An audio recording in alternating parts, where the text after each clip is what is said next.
Lord of the Mysteries. Chapter 490. Warning of a Former Sailor. The lobby of the Pritz Harbor Ticket Company was rather spacious, with 7 ticketing windows, but there were already a dozen or so people lined up in front of each. Klein took a glance and didn't directly go to the one with the fewest people. Instead, he took 2 steps to the right and arrived in front of an erected brown board. There were many pieces of white paper pasted on the wooden board, announcing all the information about the recent week's passenger ships, including their destinations, the ports they passed, and the prices of the different cabins. Before Klein could take a closer look, a staff member came over and drew a red circle on the second-class cabin of one line, marking it with a single phrase. "Sold out." "So popular," Klein sighed. "Of course, Pritz Harbor is the kingdom's largest port. Countless people pass through here to the southern continent and the colonial islands to seek out opportunities."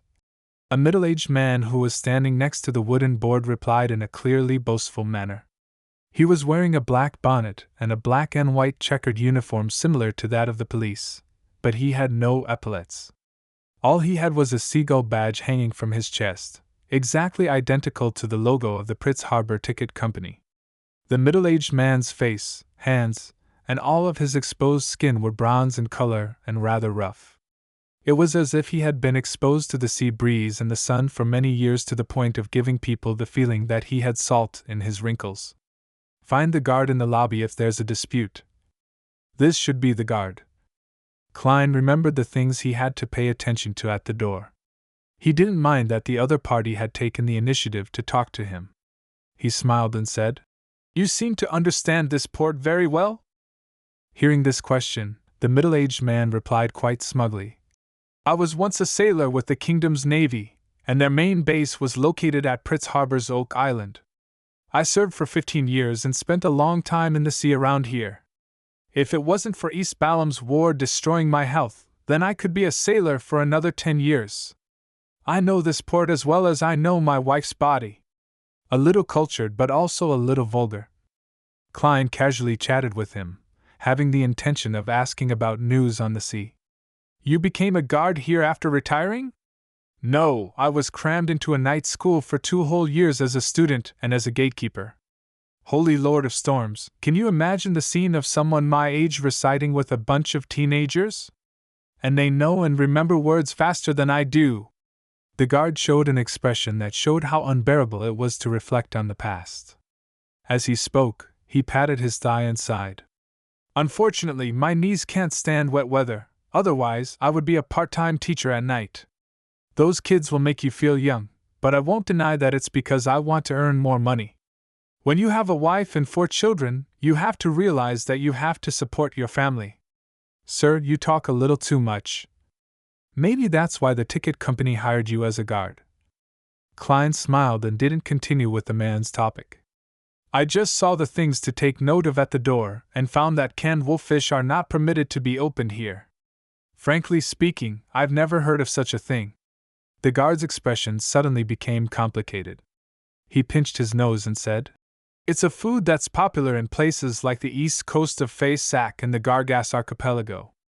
It's wolffish pickled in salt, but it retains the blood, and the smell is very, very stimulating.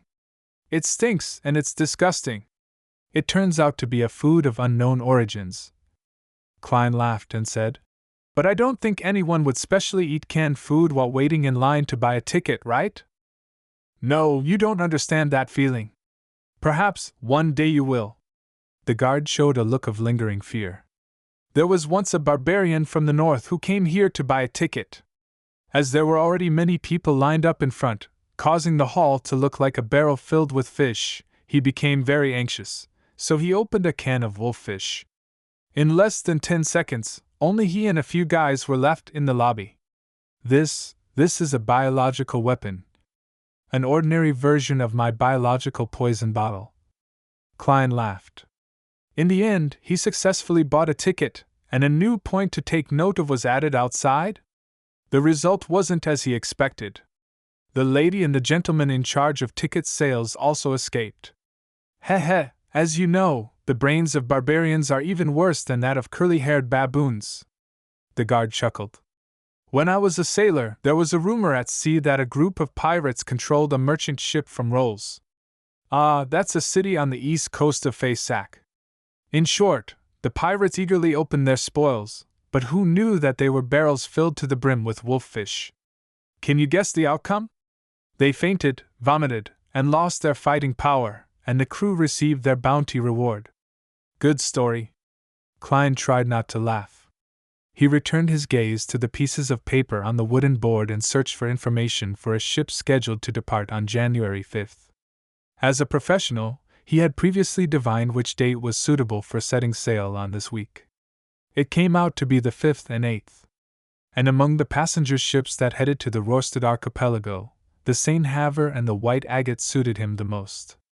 There are still tickets, and the prices are about the same: £4 for third class, £10 for second class, and £35 for first class. People who depend on the sea for survival more or less believe in the Lord of the Storms. Even in countries like Intis and Fay-Sac, there are fishermen and crew who secretly believe in this forbidden deity, in a bid to be safe out at sea. The name St. Havre originates from the Church of Storms. It has a certain background. Klein thought it over. He was inclined to choose the White Agate. Not in a rush to make a decision, he turned to look at the guard. Do you know anything about the White Agate?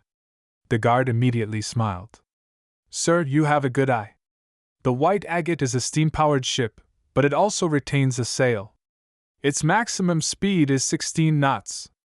Also, the captain is very experienced. He was once the boatswain of the Royal Navy's William V. No, it should be the Imperial Navy. The king has always claimed that he obtained the title of Emperor in Balam. In the Imperial Navy, no matter how outstanding or excellent the average person is, he can at most become a boatswain. He cannot be an officer unless you can satisfy your superior, regardless of what method is used. Only then can you be recommended to the Pritz Naval Academy as a reserve officer. This is how Eland was forced to leave the Navy and ended up joining the White Agate, where he slowly became captain one step at a time. I suggest you choose a first-class cabin. That way, you'll have rooms for 3 to 4 servants, an attendant who has received etiquette lessons, an appointed chef who has excellent culinary skills, a quiet restaurant where you can enjoy the scenery, a special room for smoking cigars, and a place where you can gather and play cards. Hearing the guard's detailed explanation, Klein couldn't help but feel suspicious. Noticing his expression, the guard smiled in embarrassment. Eland was my boss in the past. He would often treat me to drinks and ask me to help him promote the first-class cabins. But you can rest assured that everything I say is true. This really isn't the problem, it's a problem with money, Klein silently said to himself. Having made up his mind, he asked after some deliberation, Sir, what advice do you have for a maritime adventurer? To suit Gehrman Sparrow's identity, Klein had modified his image slightly to make himself seem colder and sharper. Adventurer? The guard unconsciously raised his voice. Many people in the queue turned to look at Klein. Based on his spiritual intuition, Klein instinctively traced a line of sight. He saw a man in his 30s wearing a black top hat. He had a boorish face, weather-beaten wrinkles, a strong but not tall body, and pale blue eyes that had experienced a lot. Another adventurer? Klein and the man looked away just as their eyes met. At that moment, the guard squeezed out a smile and said, I'm sorry, I'm a bit too sensitive on the term adventurer. In my opinion, this is equivalent to a fugitive, a sea villain, and a person who goes against his pledges. No, I'm not talking about you. You want sincere advice? You have to remember 3 things. First, do not provoke pirates. Second, do not provoke pirates. Third, do not provoke pirates. Unless you're a member of the Navy or the Church, do not go against the pirates. Don't be fooled by the enthusiasm of the island girls. They're either pirates or want you to take them to Pritz, to Backland. It's not entirely their fault. In order to cheat them of their bodies, many sailors, crew, and passengers paint them a very attractive metropolis and a very beautiful life, then kick them out of their beds and abandon them, leaving them in their original spots.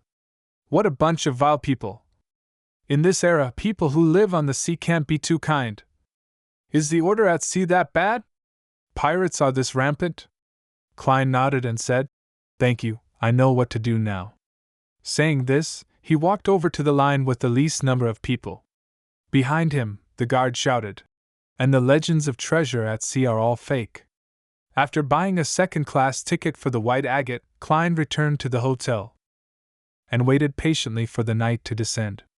In the process, he had enjoyed the most famous fried fish in the Pritz Harbor. He thought that the taste was pretty good, but he definitely couldn't accept eating it all the time. When it was close to 8 o'clock, he went above the gray fog, holding the badge from Lenevis in one hand and writing the corresponding sentence in the other. The situation of the gathering this time. Tick. Tock. Tick. Tock. When his pocket watch struck 8, he closed his eyes, leaned back in his chair, and began to recite the divination statement. He had reason to believe that when the door of the gathering opened, he would be able to divine something above the gray fog with the aid of this medium which had locked onto the location. He had failed before because nothing had happened yet, but this was different. Things were happening now, and Klein had the right medium. Soon, Klein entered a gray, blurry dream world. He saw the Tussock River flowing quietly, a wide river valley on the two sides, and about a dozen people in different positions. They were shrouded in thin light, vanishing indistinctively or illusorily. One of them had black hair and green eyes. He looked quite handsome, and he was a familiar face to Klein. Leonard Mitchell,